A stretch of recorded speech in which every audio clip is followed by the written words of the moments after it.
महाप्रभु श्री जगन्नाथंकर परिक्रमा प्रकल्पर लोकार्पण पूर्व धर्मशाला अंचल देखा मिली भाव और भक्ति समग्र राज्य में आध्यात्मिक परिवेश सृष्टि होता बेले जाजपुर जिला धर्मशाला से बाद पड़ना।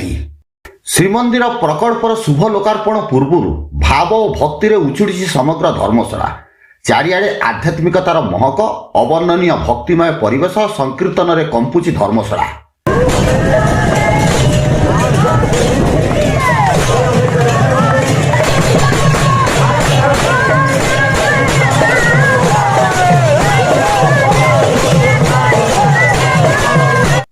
धर्मशाला प्रशासन पक्षर कर्पूरथुदा स्टाडियम परिसर में एक विशाल संकीर्तन समावेश अनुष्ठित होईछि।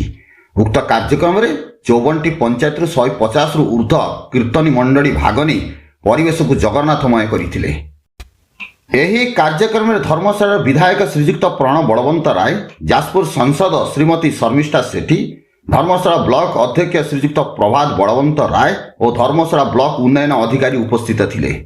विशेषकर महाप्रभु जगन्नाथ परिक्रमा प्रकल्प उपलक्षे आज धर्मशाला पंचायत समिति तरफ गोटे आमर कीर्तन मानक नहीं गोटे कीर्तन समारोह होउची जो हजार हजार संख्या जो मैंने अच्छा कीर्तन संकीर्तन रे गाँ गहली भाग नौ आज समस्ते गोटे जगार एकत्रित होती संभव हो पारी केवल महाप्रभु श्री जगन्नाथ सब कही आसी से स्वयं जगन्नाथ जगतर नाथ विश्वर नाथ समस्त नाथ से आम हृदय बास करती।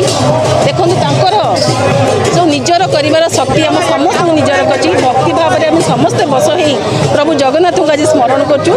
केवल धर्मशाला आपण मैंने आज देखुं एत सुंदर संकीर्तन होची समस्ते पुरुष नारी आबाल वृद्ध बनिता से सहयोग कर बहुत भल भाव भक्ति भाव संकीर्तन करी। तेणु मु भावुची केवल ओडिशा कहीं धर्मशाला कहीं समग्र जाजपुर समग्र ओडिशावासी ए सम्मिलित होती। श्रीमंदिर परिक्रमा प्रकल्प आनुकूल्य आम प्रत्येक पंचायत संकीर्तन डकईलु 250 जन संकीर्तन दल आसी आज आमर संकीर्तन महासमारोह पालन कर आज देखुं आपण मैंने माँ मैंने भाई भौणी मैंने आसिक संकीर्तन करुँच। धर्मशाला आज पूरा जगन्नाथमय हो जाए। ओडिशा गवर्नमेंट ये जो पदक्षेप होती प्रति कोण अनुकोण आज जगन्नाथमय हो जाए। जय जगन्नाथ।